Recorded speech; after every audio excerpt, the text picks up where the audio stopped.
Les doy la bienvenida al primer podcast del Real Estate Mundial, donde mejor empezar con el presidente de la Cámara de Desarrolladores de la Argentina, que nos va a contar qué es lo que está pasando en Argentina y por qué Argentina. Pina, ¿por qué no empezaste en Miami? Bueno, porque la verdad, hoy Argentina está en los ojos del mundo y me parecía darle ese lugar. Y yo como argentina, que lo tengo en mi corazón, amo Miami, pero Argentina está en mi corazón y estoy muy orgullosa de lo que está pasando y quería compartirlo con Damián Tabakman, que lo adoro y nos va a contar con toda su sabiduría qué es lo que está pasando hoy coyunturalmente en Buenos Aires. ¡Bienvenido! Gracias, Pina, un honor, por supuesto, y un orgullo acompañarte y estar honrado por participar en este primer encuentro. Buenísimo, y desde ya te felicito por esta iniciativa que seguro va a ser muy bien recibida por todo el mundo. Gracias. Todo el mundo te quiere, así que seguro va a tener una recepción espectacular. Y la verdad que vos me dirás, Pina, ¿cómo puede ser? Empezaste el podcast y lo empezaste en Buenos Aires, que nunca lo hubiese imaginado. Pero mira lo que es la vuelta de la vida, ¿no es cierto? Sí, Damián? Y está muy bien, me parece que es una lectura correcta el pensar que Buenos Aires y Argentina en general está atravesando un momento hacia la normalización de nuestra economía a una velocidad que tiempo atrás, ¿quién hubiera dicho que iba a ser posible ordenar tantas variables macro que estaban tan patas para arriba en tan poco tiempo?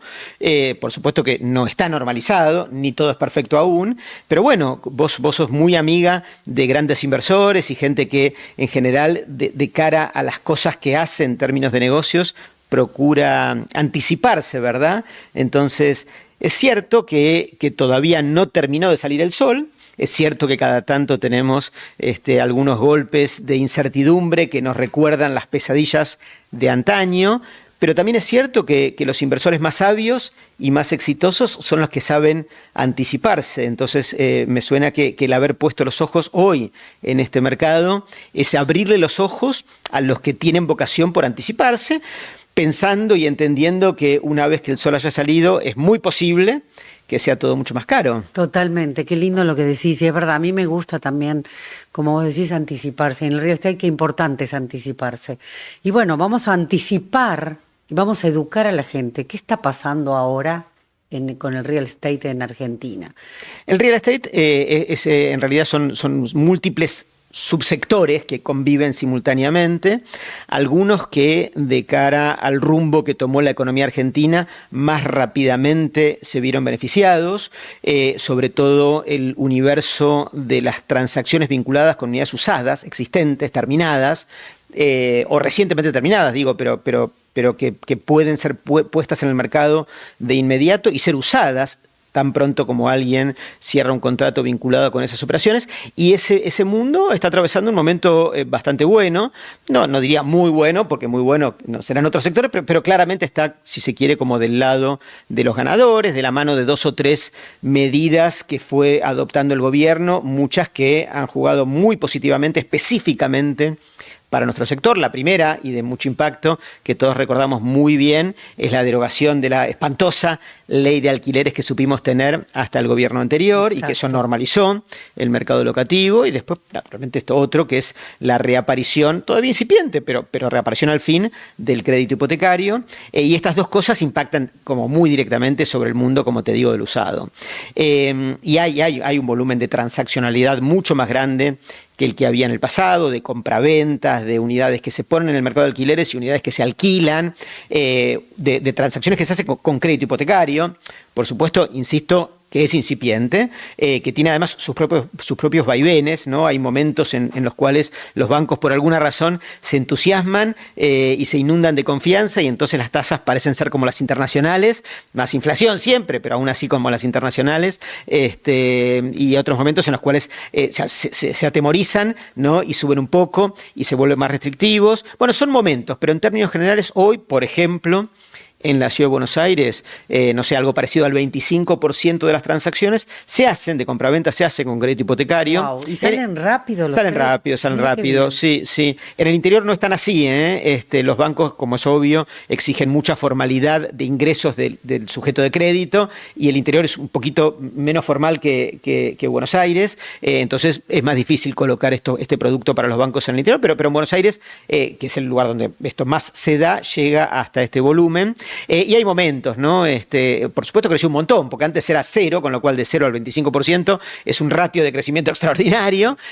Está bastante amesetado, te tengo que decir, entre los vaivenes del dólar y la situación macroeconómica del gobierno, y que subió las tasas de interés, etcétera, etcétera, hace que hoy está más amesetado que a este ritmo brutal de crecimiento que veníamos teniendo los últimos 3 o 4 meses. Y eso es una sumaria descripción de lo que pasa en el mundo de los usados. En el mundo de los emprendimientos ya no está tan del lado de los ganadores de la película, entre otras cosas porque con el nuevo paradigma macroeconómico que estamos viviendo, todo en la Argentina se encareció mucho, ¿no? Hoy todo es más caro en Argentina que con el gobierno anterior, todo, ¿no? Incluso el salario de los jubilados, ¿no? Que se quejan y no llegan a fin de mes y protestan los miércoles, y es verdad que no llegan a fin de mes, pero en dólares ganan. Es objetivo que gastan mucho más que antes, exacto, pero ganan en dólares efectivamente más que antes, y doy esto como ejemplo, y esto pasa con todo en la Argentina, hasta para comprar un agua mineral. Y el costo de la construcción no escapa a esa lógica, que está como el doble de lo que estuvo hasta el cambio de gobierno, y los precios no han acompañado. Y no han acompañado, te diría, básicamente nada. Entonces la rentabilidad de la actividad se vio muy, muy erosionada, y fue muy choqueante. Entonces eso agarró a mucho desarrollador semi como paralizado frente a cómo reaccionar o reacomodarse en este nuevo paradigma, algunos en la expectativa que los costos bajen, por la razón que fuera o por el mecanismo que fuera, que el dólar se vaya a 4.000, qué sé yo, y que eso por supuesto ayuda a bajar los costos, cosa que es una fantasía, obviamente, pero alguno sueña con fantasía, si quieren los Reyes Magos, y otros tomando cartas en el asunto respecto de los costos, ¿verdad? Para ser más eficientes, más productivos, importar insumos. Nosotros viajamos con la CEDU, con la Cámara a la China, y por supuesto nos impactó. Se asombraron de los precios económicos. Claro. ¿Se puede importar, traer todo eso? Se puede. Como tantas cosas, no es tan simple, digamos, ¿no? O sea, así como no es tan simple hacer un edificio, tampoco es tan simple importar, tiene sus peculiaridades y particularidades, hay que aprenderlo.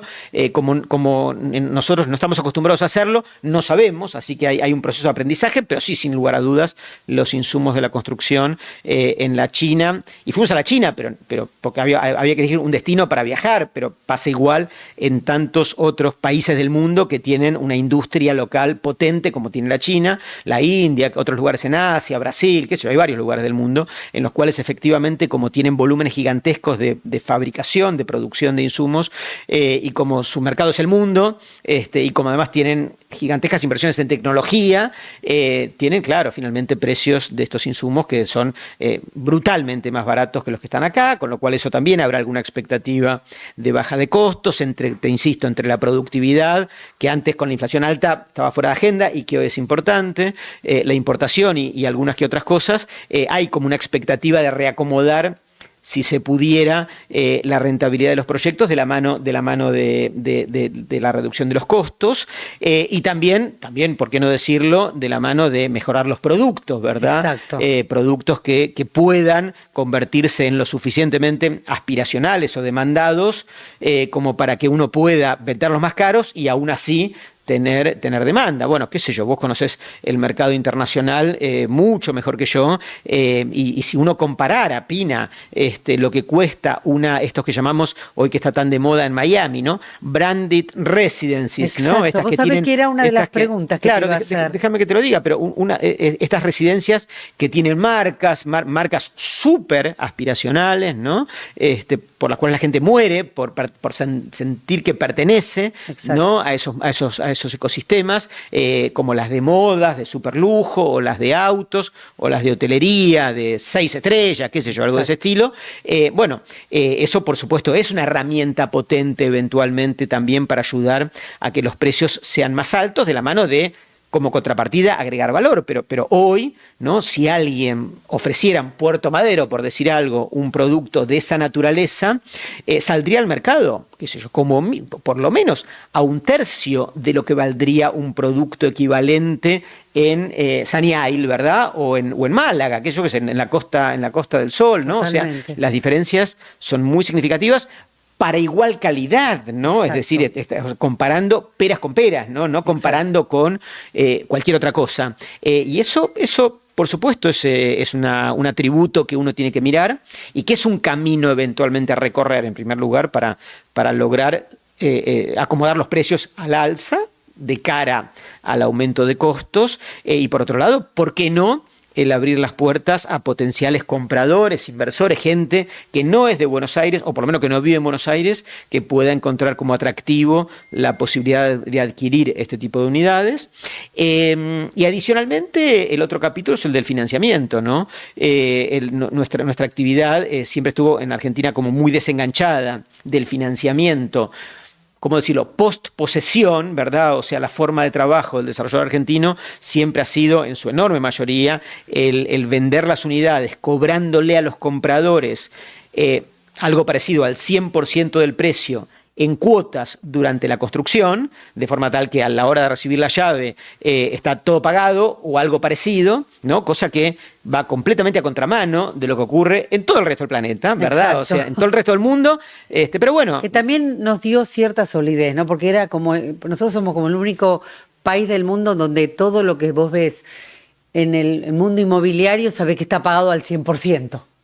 Mientras que uno en Estados Unidos ves un montón de cosas, pero hay una deuda detrás que existe en casi todos los apartamentos. Y acá era todo al 100% de cada edificio que vos ves está pagado. Sí, no sé si es una virtud o una debilidad, podríamos debatirlo en otro momento, pero sí, efectivamente es una diferencia significativa. Es difícil. Y lo que también es un dato, y es bastante evidente y bastante obvio de entender, es que el mercado al que uno puede apuntar cuando quiere cobrar un departamento a lo largo de los 3 o 4 años que dura la construcción es mucho más pequeño en términos de volumen de gente que si uno pudiera pagarlo a 20 años, digamos. O sea, hay mucha más gente que puede acceder a una unidad de esa naturaleza si puede pagarlo en cuotas a lo largo de su vida y de la mano de los ingresos que va recibiendo mensualmente y no tanto recurriendo a los ahorros, ¿verdad? Y este formato del financiamiento a más largo plazo que siempre tiene un impacto dinamizador fenomenal, que en la Argentina estuvo entre relegado y negado, por decirlo de alguna manera, que virtualmente no existió. Bueno, de la mano de este fenómeno que va apareciendo, también es posible empezar a encontrar un elemento que recomponga la dinámica de nuestro sector, que te insisto, ha estado bastante castigada o afectada en los últimos tiempos. Es un combo, como te digo, vayan a saber qué va a pasar con el tipo de cambio. Algún movimiento hay al respecto recientemente, que habrá que mirarlo con más atención. La estructura de costos y mejorar en ese sentido todo lo que se pueda. El producto, ¿no?, de la mano de elementos tales como las marcas internacionales, que como un ejemplo, ¿verdad? Hay otras herramientas posibles, pero esa es una herramienta que está eventualmente a disposición. Y el financiamiento, ¿no? De la mano de todo eso, me parece que hay un camino por recorrer a futuro que debería permitir reacomodar las principales variables. Y yo creo que el grueso de los desarrolladores importantes del sector nuestro están apostando a que lo más probable es que efectivamente ese escenario sea el que vamos a tener entre nosotros los próximos años, que el rumbo macroeconómico y político del gobierno se va a terminar de consolidar. Y esto no es solamente lo que dicen los líderes del mercado, sino que está sustentado en lo que hacen, ¿verdad? Wow. Y hemos visto en los últimos meses, en el último año, últimos meses diría yo, varias transacciones de compra-venta de terrenos muy premium, de mucho valor, algunos vendidos por el Estado, otros vendidos por privados, de este perfil de desarrolladores inmobiliarios grandes que han comprado esas unidades, que han pagado cifras de decenas de millones de dólares y lo han hecho sin lugar a dudas en el entendimiento que este escenario que estamos describiendo es el que probablemente traiga sus frutos en los próximos tiempos, aún a sabiendas que la cuenta hoy rigurosa entre el costo de construcción tan aumentado que tenemos y un precio que no se ha acomodado fácilmente, hoy no da fácilmente, pero aún así el accionar de los líderes del mercado refleja que su pensamiento es ese, claro. Que por supuesto también puede fallar, porque digo, por más exitosos que sean, no es que siempre la pegan, por llamarlo de alguna manera, pero bueno, si han llegado a donde han llegado es porque tienen más chance de pegarla que de no pegarla, ¿verdad? Totalmente. ¿Y ves la posibilidad que esto abra, como pasó en Miami, Damián? Que viste que primero estaban como los desarrolladores locales de Miami, pero cuando después de la pandemia se abrió el interés de desarrolladores de New York que empezaron a construir. ¿Ves eso como una similitud a lo que está pasando en Buenos Aires? Como que otros desarrolladores del mundo que jamás se les hubiese ocurrido ponerse a construir acá puedan hacerlo, ¿lo ves? Si tuviera que responder como muy rápidamente y estomacalmente, la respuesta sería no. Pero déjame que profundice. Profundice un poquito. Porque decir no es como muy tajante y tampoco me parece que sea un reflejo muy genuino de lo que efectivamente va a ocurrir en los próximos años.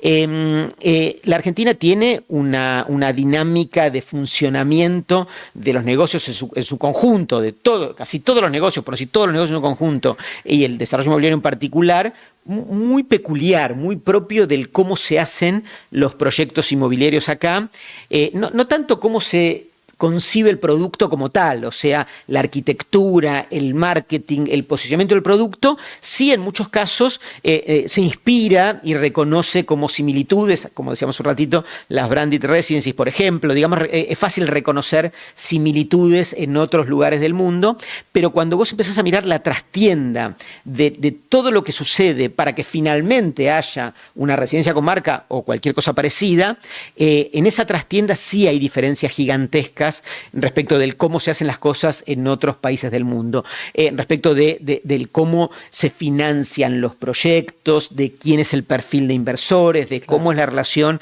entre el desarrollador y sus propios inversores, de cómo se pactan las relaciones entre el desarrollador y los que aportan la tierra para los proyectos, la relación con los proveedores, la forma de venderle a los compradores desde el pozo, las cuestiones naturalmente impositivas que tienen un enorme impacto sobre los negocios. Todo lo que acabo de contar y las cosas que no dije porque me olvido, pero ya con estas olas que acabo de resumir son un montón. Si uno tuviera que explicarle a un desarrollador extranjero todo eso, toda esa trastienda, de vuelta, no tanto el objeto en sí mismo, que sobre eso sí es fácil de entenderlo porque son parecidos, pero toda la trastienda es tan distinto que lo que debería ocurrir es una de dos cosas, o que la Argentina deje de ser tan distinta, o que vengan desarrolladores con mucha vocación del aprender y de hacer las cosas tal como se hacen acá, ¿no? Y los hubo en el pasado, no voy a decir que no porque los hubo, ¿no? En el gobierno de Macri, al principio del gobierno hubo varios desarrolladores de Miami que se apuraron y montaron proyectos, se hicieron edificios. Jorge Pérez, entre otros, finalmente los entregaron, pero bueno, al principio del gobierno de Macri parecía que la Argentina, todos recordarán, se normalizaba a una velocidad extraordinaria. Después no fue ni a esa velocidad, ni se normalizó del todo, digamos. De hecho, no se normalizó. Y entonces, él y algunos otros colegas de él tuvieron que amoldarse a la forma, a la trastienda del cómo se hacen las cosas acá.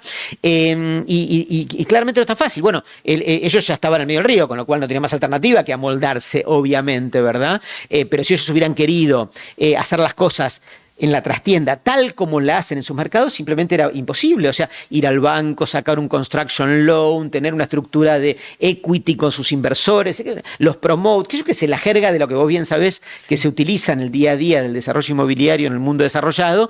Acá no se hace así, se hace de otra manera. Acá es el fideicomiso al costo, por llamarlo de alguna manera, ¿no? Sí. Sintéticamente. Entonces, ya en el entendimiento de esas diferencias, el lograr que quieran venir y al mismo tiempo hagan la tarea o el esfuerzo del aprendizaje, lo veo un poco cuesta arriba, no imposible, pero desaliento un poquito, digamos. Total. También podría ocurrir que la Argentina se normalizara rápido, ¿no? Dios quiera que así sea. Ahora, al respecto, mientras tanto, es la bola de cristal, porque lo que hoy tenemos, que es una inflación que a nivel mensual o sea que es bajísima en relación a la que teníamos, pero que a nivel mensual es la que en el mundo normal es la anual, ¿verdad? Claro. Entonces, bueno, no está normalizado, o sea, la inflación normal es la que nosotros tenemos por mes, por año, ¿no? Entonces, es son gigantescas las mejoras. Pero quien piense que ya somos Suiza, bueno, nadie lo piensa, porque sería una ingenuidad pensarla. El riesgo país lo refleja cotidianamente, no es el riesgo país ni de Uruguay, ¿verdad? Totalmente. Entonces, ahora... ¿Qué cosas te gustaría entonces, si estuvieras acá, yo fuera Milei? A ver, decime, Milei, cámbiame esto y esto, así va esas cosas que vos dirías que se deberían normalizar. Porque bueno, con soñar no perdemos nada, por ahí no se escucha y empieza... Es una persona que él quiere poner a la Argentina en el mundo, y está tratando de hacerlo, pero como decís, son muchos años de haber vivido de una manera diferente y está buscando esa cosa que sea atractivo para un inversor, venir a invertir acá. Mira, lo que todo el empresariado... Obvio que el inversor también puede asociarse con un desarrollador de acá y que toda la experiencia la tenga el desarrollador. Eso sería lo óptimo. Para mí, está bien lo que está diciendo y por supuesto tiene sentido, para mí no lo resuelve, ¿no? O sea, es tan diferente que hasta podría tensionar la relación entre ambos socios. El socio de afuera, que no entiende la locura, entre comillas, de la anomalía argentina, y el local, que entiende todo y lo lleva, pero algún día tiene que explicarle, rendirle cuenta, mostrarle así o asá, qué sé yo. Me parece que o sea, es un camino posible, pero no alcanza. Más bien lo que yo creo que alcanza es que termine de consolidarse esta normalización de la que estamos hablando y que si se consolida en general la economía argentina, también se va a consolidar y normalizar, también se va a normalizar la manera de organizar los proyectos, digo, porque no tendría sentido que la Argentina fuera más normal y que nosotros siguiéramos haciendo fideicomisos al costo, ¿verdad? Por describir así como muy abuelo de pájaro la manera de hacer los proyectos. De cara al gobierno, para mí, lo que en general el empresariado está requiriendo, planteando y esperando es que se mantenga el rumbo de la normalización de la macroeconomía argentina para llegar a variables equivalentes a las que hay en el resto del mundo, que uno de vuelta podría hasta sintetizarlo en este indicador riesgo país, pero no es el único, pero digo, por llamarlo de alguna manera, por un lado, y que ese camino y ese proceso sea lo menos doloroso posible en términos de desempleo, recesión, dificultades de las fábricas argentinas para poder competir con los extranjeros, de los, qué sé yo, las que hacen obra pública, que no tienen trabajo. O sea, hay una cantidad de cuestiones que en este proceso de ajuste y del camino a la normalización, que son cosas que se hacen, ¿no? Yo, por supuesto, no sé el cómo, digo, con lo cual pido, ¿verdad? Pidamos. La fantasía es que este proceso de consolidar la normalización, que es a donde sin duda hay que ir, se mantenga y sea lo más rápidamente posible, teniendo como contrapartida medidas que sean lo menos dolorosas posibles para la mayor cantidad de gente posible, de forma tal que, sobre todo, que la sociedad lo tolere lo mejor posible, ¿no? Definitivamente. ¿Y la desregularización en el mundo del real estate, sí o no? ¿Cuál es tu opinión? En términos generales, yo soy muy pro desregularización, no sé cómo decirlo, ¿no? Es decir, soy cada vez que lo veo a Sturzenegger por la tele, me paro arriba de la mesita de luz y aplaudo, ¿no? O sea, todas las medidas que toma me parecen bárbaras, todas, ¿no? Exagerando si quieres un poquito, pero a grandes rasgos soy un fan de lo que hace Sturzenegger.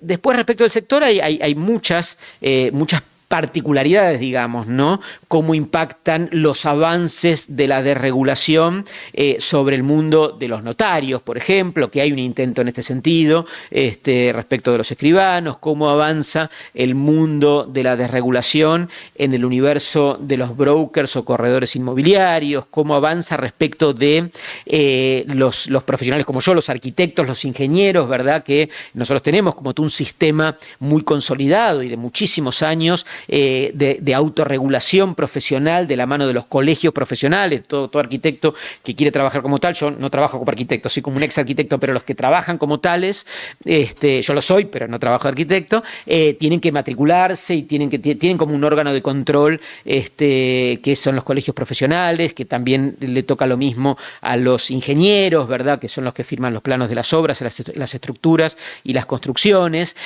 Hay como un montón de regulaciones que ahí están, muchas tienen décadas de existencia, muchas, yo diría que yo diría, mira, ¿cómo decirlo? Yo diría que todas a la hora de ser gestadas y al momento en que nacieron, lo hicieron con muy buenas intenciones, ¿no? Déjame que te dé un ejemplo como muy fácil de entender, que lo saco de nuestra disciplina, pero para que sea un ejemplo más fácil, la medicina, por decir algo, ¿no? También tiene su esquema de colegiatura, y el sentido por el cual aparecieron las colegiaturas era porque si no hubiera colegios, no es que se le viva la pepa, ¿no? Esto está mal entendido, el que dice eso, porque ni siquiera se tomó el trabajo de pensar 2 minutos sobre la cuestión, ¿no? O sea, no es el viva la pepa, ¿no? O sea, aún sin colegios, el que hace mal las cosas está penalizado por la justicia, es obvio, ¿verdad? Totalmente. O sea, no es que porque seas médico, arquitecto, ingeniero, si no hubiera colegios, hace cualquier cosa. No, porque hace cualquier cosa, te denuncian y vas a la justicia, con lo cual existe la justicia en la Argentina, ¿no? Obviamente. Sí. Lo que sucedió cuando se crearon los colegios es que en el entendimiento que muchas profesiones son especialmente complejas de ser entendidas como tales, sobre todo cuando las cosas no se hacen bien. Bueno, si un juez tiene que resolver una problemática de una operación, una mala praxis, una operación de hígado, digo cualquier cosa, ¿verdad? Puede resolverlo. ¿Cómo hace para resolverlo? Él no entiende nada de operaciones de hígado, como es obvio, como tampoco sabe nada de corretaje inmobiliario ni de arquitectura, no tiene por qué saberlo, ni estudian nada de todo eso en la facultad, y lo que usualmente haría es recurrir a peritos, ¿verdad? Un perito que le diga el cómo se hacen las cosas. Y por ahí le dije, bueno, perito, malo perito, perito de parte, yo qué sé, lo que fuera, ¿no? Bueno, como esta cuestión es muy compleja y la elección de los peritos es complejo y es todo un mundo de mucha complejidad, se crearon los colegios, que es como la delegación en las propias profesiones de un régimen de autocontrol por autoridades prestigiosas y reputadas elegidas por los propios colegas, que los propios colegas se someten a las resoluciones prejudiciales, si querés, que toman los colegios respecto de las potenciales mala praxis de los profesionales de la profesión. Tarea que no hacen las universidades. Las universidades te dan el título, están preparadas para formarte, pero no para resolver los problemas una vez que te dan el título, ¿verdad? Para eso aparecen los colegios que ese sentido tienen. Y la verdad que dicho y pensado así, tiene sentido, porque de verdad es un lío, las problemáticas son complejas, y que tengamos herramientas de autocontrol y gente que nos autocontrole, a los arquitectos, por decir algo, que los elijamos nosotros, porque entendamos que son los más reputados, eso es una cosa muy razonable, se usa en muchos lugares del mundo, está bien pensado, digo, o sea, como tal, no hay por qué objetarlo, ¿verdad? Ahora, como tantas cosas, bueno, lo perfecto no está inventado, y en materia de colegios tampoco. Tampoco, ¿no? Y también actualizado, ¿no? Claro, entonces muchos terminan deformándose, en muchos se terminan, como es obligatoria la colegiatura, termina, entonces sí o sí hay que pasar por ahí, termina siendo como un coto de caza de la política, que termina metiéndose ahí, termina manejando un montón de plata, porque finalmente, como es obligatorio estar matriculado, tenés que pagar la matrícula, y ya que estamos, que cobramos la matrícula y es obligatoria, ¿por qué no armamos una obra social, una caja previsional para los jubilados? Bueno, las ideas son, ¿y por qué no invertimos en proyectos inmobiliarios para que ya, qué sé yo, ¿no? Entonces, bueno, se convierte como es como que se va potenciando, ¿verdad? Entonces cobramos más caro, porque igual es obligatorio, con lo cual hay que pagarlo sí o sí, claro. Y cada vez tenemos más plata para que la maneje más gente con más capacidad eventualmente de hacer más cosas, y por ahí las hace muy bien, digo, o sea, capaz que hacen grandes inversiones inmobiliarias, pero uno después se queda pensando, bueno, pero yo estoy pagando una matrícula enorme para que el colegio haga inversiones inmobiliarias, para que por ahí también, digo, pero es como que se va, ¿no? Y después, claro, muchas veces la argumentación es, pero bueno, este autocontrol, al Estado no le cuesta nada, ¿no? Entonces alguna vez tuve la oportunidad de preguntarle a Sturzenegger, no, pero ¿por qué te quejas? Si este autocontrol al Estado no le cuesta un peso al Estado. No y le me mira, y te soluciona. Y me mira, no te cuesta y te soluciona, y me mira y me dice, ¿me lo estás diciendo en serio?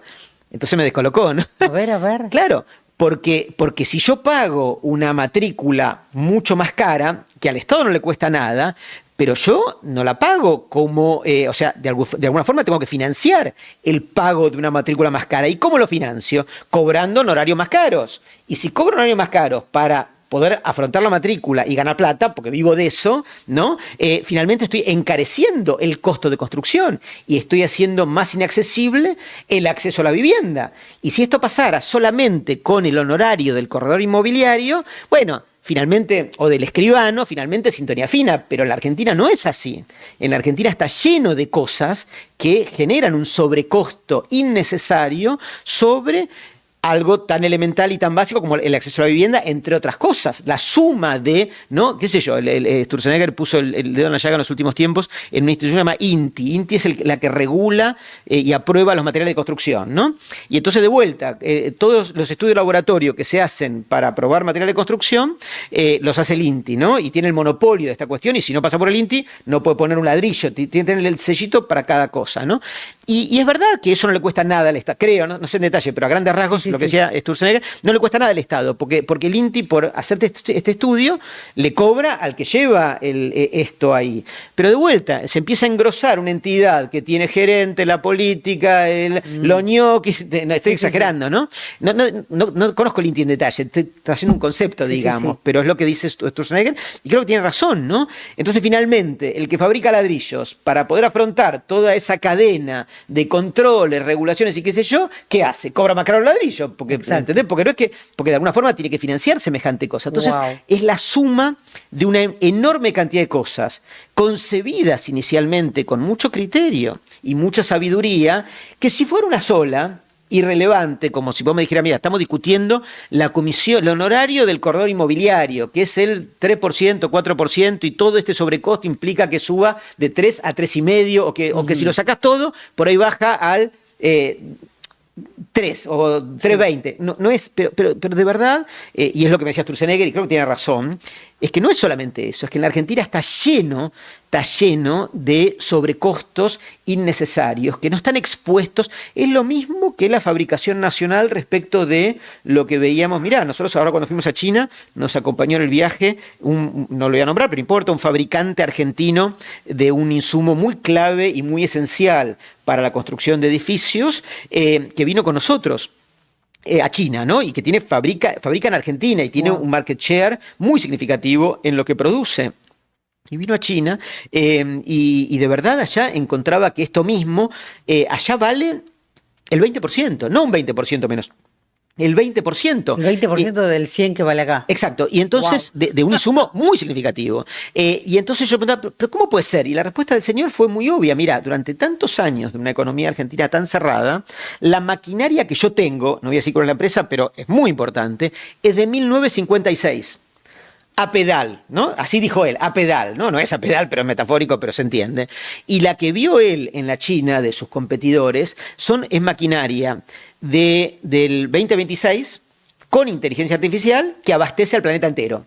Explícame, decía él, ¿qué chances tengo yo de competir con maquinaria a pedal respecto de un señor fabricante de la China que abastece a todo el planeta, ¿no? Que compite contra todo el planeta y que tiene maquinaria con inteligencia artificial, que yo tengo de 1956, ¿entendés? Wow. Ahora, vos decís, bueno, pero entonces es la suma de un montón de cosas. Es verdad que la Argentina se encareció y es verdad que la construcción se encareció, pero también es cierto que no solamente se encareció por esta cuestión cambiaria y de la macroeconomía tal como la tenemos, sino que también puertas adentro hay infinitas cosas para hacer, para sacar la punta al lápiz y ser más eficientes y ser más productivos y bajar costos y poner a Argentina de verdad en términos de ser realmente competitivo. Mira, un miembro de la Cámara hace una cosa tan elemental y tan obvia, ¿no? Y que nadie nunca hace. Y yo digo, ¿cómo puede ser? ¿No? ¿Cómo puede ser? La cosa más compleja en la construcción de un edificio de departamentos son los baños. Los baños, no, por ahí no tengo que saberlo, yo soy arquitecto, por eso lo entiendo. Es un lío hacer un baño en un edificio, ¿verdad? Porque es muy artesanal, porque tenés que poner el porcelanato y el vanitorio. No es lo mismo que hacer el living. El living es grande, pones el piso, la pared, el techo, ¿no? Es fácil, ¿no? Claro, en cambio, el baño es como la suma de un montón del rollo de cocina, el rollo del papel higiénico, la ducha, espejo, la mampara, ¿no? O sea, es como un montón de pequeñas cosas. A un señor se le ocurrió, copiándose de lo que se hace en España, hacer los baños en fábrica, cajas enteras que sean los baños. Por supuesto, el proyecto tiene que tener todos los baños iguales, o si querés 2 tipos de baños, si querés 3 tipos de baños, pero no más de 3 tipos de baños, hacerlos en fábrica, montarlos en camiones, llevarlos a la fábrica, a la obra y subirlo con una pluma y montar el baño ahí. Es una estupidez si vos querés eso, pero la mejora en productividad que eso genera, ¿no? Porque además, tal como se hacen las obras en Argentina, viene el señor, tiene que romper la pared para pasar el caño de una pared que ya se hizo. Todo eso hecho en fábrica, lo traen envuelto, ¿no? Envuelto en celofán, lo ponen ahí, después la obra termina de hacerse hasta el final. Cuando la obra está terminada, le sacan el celofán, abren la puerta, está el rollo de baño puesto, Wow. o sea, papel higiénico puesto. Vos decís, wow. ¿Pero lo van a aplicar acá en Argentina? No, ya está funcionando. ¿En serio? Sí, ya está funcionando. Pero no es una cosa tan sofisticada. ¿Qué crees que te digan? O sea, Sí, pero por ejemplo, es tenés que hacer espectacular. pero si tenés que hacer un edificio donde tenés que poner Eso. 100 baños, Claro, eso. el tipo como si fuera listo para armar. Exactamente. Qué genialidad. Y te doy una idea como esa, pero esto no es chat GPT, no es inteligencia. El tipo que inventó esto no es un premio Nobel, ni merece el premio Nobel. Es una cosa como muy de sentido común, pero que en la Argentina esas cosas no han estado nunca. Nos hemos preocupado por otras cosas, por Totalmente. defender a los colegios profesionales, por defender, qué sé yo, ¿entendés? Sí, sí. Y de repente tenemos que abrir la cabeza y pensar que los gritos y las locuras de nuestro presidente que tanto amamos y el mandato que le da Sturzenegger y las gestiones que él hace, me parece que son las que tenemos que hacerlas, ¿viste? Totalmente. Porque es poner los pantalones y hacer las cosas tal como funcionan en el resto del mundo, y es lo que debe ser. Totalmente, y como vos decís, nosotros tenemos un estilo de construir que es bastante antiguo, digamos, y Es que no, Pina, no es bastante antiguo. Es de la edad de piedra. por Pina. entonces, Es de la edad de entonces piedra. me estás dando la razón. Entonces lo que te quiero decir es que, como dijiste, dejemos de discutir por cosas y veamos a abrirnos a poder hacer todo más eficiente, eficaz y con el dinero más económico, ¿no es cierto? Imagínate, eso bajaría los costos totalmente, el desarrollador podría ganar más, la persona que compra podría comprar a mejor valor, o sea, bueno, pero esa es una de las funciones tuyas. Exactamente, a eso iba. Damián, Yo, claro. vos siendo presidente y abrirle los ojos a los desarrolladores que se puedan unir también y traer todas estas novedades, es maravilloso. Yo te felicito. Como presidente de la Cámara, es mi responsabilidad el Totalmente. marcar este rumbo, el entender que este es el Me rumbo. emociona que estés acá y me salió del alma en lo que decía y vos estabas pensándolo, pero vos estás haciendo ese cambio. Lo hago Damián. en la Cámara y lo hago a nivel académico también. Yo dirijo varios posgrados en la Universidad de Buenos Aires, en DITELA, en el que damos en la Universidad de Buenos Aires. Este año cumple 10 años. Imagínate. El que damos en DITELA este año ya cumplió 20 años. Con lo cual, de hecho yo lo hago hace como 30, esto de formar desarrolladores. Y me parece que durante tantos años era como hablar un poco al aire, ¿no? Porque Sí. no estaban dadas las condiciones. Y ahora es como que se van alineando los planetas y muchas de las cosas sobre las que machacamos y muchos mensajes que fueron parte de nuestra agenda tantos años, inútilmente si se quiere, me parece que en esta nueva realidad que estamos viviendo empiezan a tener mucho florecer. sentido, ¿no? Sí. Bueno, te seguimos apoyando, Damián, porque sabemos de la labor absolutamente sincera, comprometida con el real estate y con la Argentina, así que es un honor para nosotros, la verdad. Y bueno, gracias por estar y vas a estar en la feria de real estate, contanos eso, qué vas a estar presentando, vas a estar dirigiendo el congreso con tantas personalidades y personas fundamentales que cambian Buenos Aires, la hacen cada vez más linda.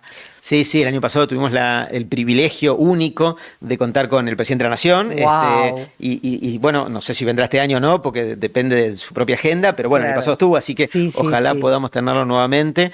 Sí, lo mío es dirigir el Congreso, efectivamente. Doy la charla de apertura en la que contaré a grandes rasgos lo que hoy muy breve y sintéticamente te conté, pero desarrollado con mucho más detenimiento al principio, a la primera mañana del primer día, y después sí, poniendo arriba de la mesa las herramientas, los temas de coyuntura y las perspectivas de lo que va a ocurrir, y hay un montón de cuestiones a mirar con mucho detenimiento, por dar un ejemplo de los miles que van apareciendo en los últimos tiempos, la temática de las hipotecas divisibles, qué sé yo, ¿no? Cosas que han aparecido. Eso apareció ahora. Apareció ahora, entonces lo trataremos en el Congreso en términos técnicos y en términos comerciales. En fin, hay como una agenda. La inteligencia artificial, Ay, la cómo inteligencia cambia artificial, todo, ¿no? Tremendo. Que, ¿no? Es maravillosa. y que si no nos adaptamos estamos como fuera del planeta. Y también veo que hay un panel de desarrolladores jóvenes. Sí, Me encanta. sí, que esos por supuesto hablarán de inteligencia artificial. Sabés que lo que estamos viendo y una cosa que un poquito me llama la atención, te tengo que decir, es que buena parte del sector público está avanzando en alguna medida en esta materia de inteligencia artificial un poco más rápido que nosotros mismos, lo cual puede ser hasta paradójico, pero sí estamos viendo que varias jurisdicciones están tomando con mucha seriedad la posibilidad de armar circuitos de aprobación de proyectos a través de inteligencia artificial sin participación de seres humanos, de manera tal que salga automáticamente, ¿no?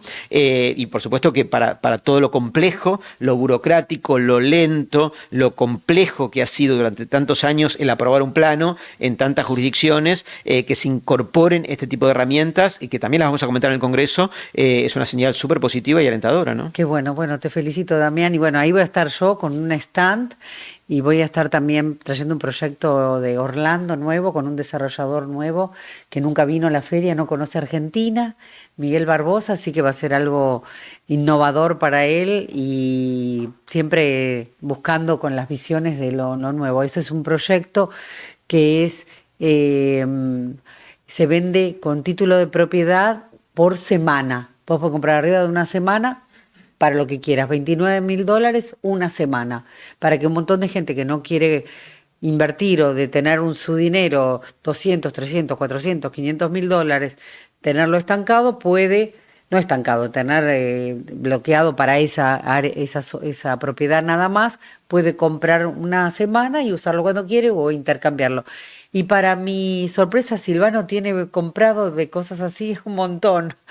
Así que bueno, siempre aportando algo diferente. Te tengo que decir, Pina, que la verdad que me impresiona tu recorrido, tu carrera y tu desarrollo profesional.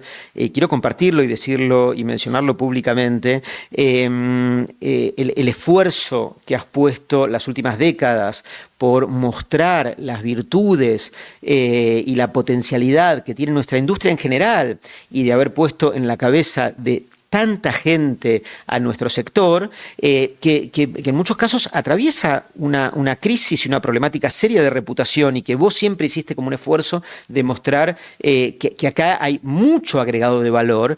Me parece que es una cosa que merece un muy importante reconocimiento, y cuando el mercado te llama la dama del real estate, me parece que está muy bien dicho. Gracias. Me parece que de verdad refleja tu propio ADN y el esfuerzo que le has puesto a esta actividad durante tantos años. Así que quiero compartir públicamente esta felicitación, este agradecimiento y por supuesto el de vuelta verme honrado de formar parte de este primer episodio. Así que felicitaciones. Bueno, seguimos caminando y apoyando algo que amamos, que es el real estate de verdad.